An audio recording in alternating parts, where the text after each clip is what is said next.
Независните кандидати стана четврта политичка сила во општинските совети. Најмногу гласови освои независната листа на Денис Тодоровски во Пробиштип, 1471. Следува Венко Крстевски во Кочани со 1382 гласа.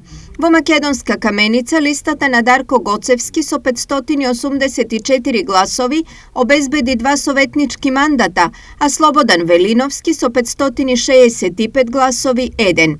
Во Пехчево за 2 мандата со 553 гласови се избори Виолета Ѓоргиевска. Франческо Наков пак во Чешиново Облешево освои 303 гласови доволни за 1 советнички мандат. Со вкупно освоени 8 советнички места и 3868 гласови, најмалку во 3 совети во регионот гласот на независните ќе биде решавачки и без нив одлуките тешко ќе минуваат. Таква е состојбата во Кочани, Пробиштип и Македонска Каменица, каде двете најголеми партии имаат ист број на советници, па гласот на независните ќе биде најважен.